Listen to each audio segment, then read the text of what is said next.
গরমের নতুন সবজি ঝিঙে দিয়ে আজকে বানিয়েছি টাটকা বাটা মাছের ঝোল। গরমে দেখবে খুব একটা তেল মশলা আর স্পাইসি রান্না একদমই ভালো লাগে না। আর বাটা মাছগুলো তো টাটকাই ছিল।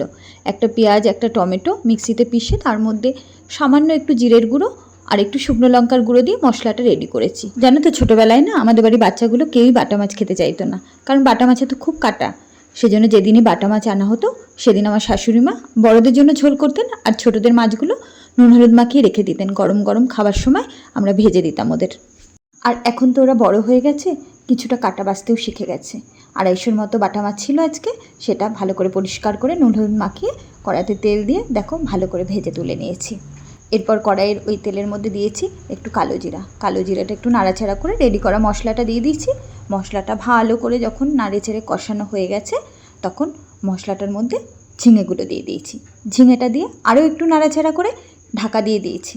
এই ঢাকা দেওয়াতে মশলাটার সঙ্গে ঝিঙেটাও খুব সুন্দর করে মিলে যাবে আর ঝিঙেটা সিদ্ধই হয়ে যাবে। ঝিঙে সিদ্ধ হতে তো বেশিক্ষণ সময়ও লাগে না।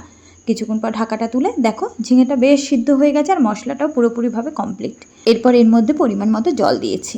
আর ঝিঙে থেকেও তো কম বেশি একটু জল বেরোয়, সেজন্য জলের পরিমাণ খুব একটা বেশি দেবো না। জলটা ভালো করে ফুটে উঠলে মাছগুলো এর মধ্যে ধীরে ধীরে ছেড়ে দেবো। আরও বেশ কিছুক্ষণ মাছের ঝোলটা ভালো করে ফুটিয়ে একটু নুন টেস্ট করে নেব। তবে আজকে আমার একদম নুনের আন্দাজটা ঠিকই হয়েছিল। তারপর গ্যাস অফ করে ওপরে একটু ধনেপাতা ছড়িয়ে দিয়েছি। বাচ্চারা তো নর্মালি খুব একটা সবজি খেতে চায় না, তবে এভাবে রান্না করলে কিছুটা সবজিও খাওয়া হয়ে যায় আর ঝোলটাও খুব টেস্টি হয়। তোমরা কারা কারা এভাবে রান্না করো জানিও, আর যারা রান্না করোনি তারা এভাবে একবার করে দেখো, দারুণ টেস্টি হয়।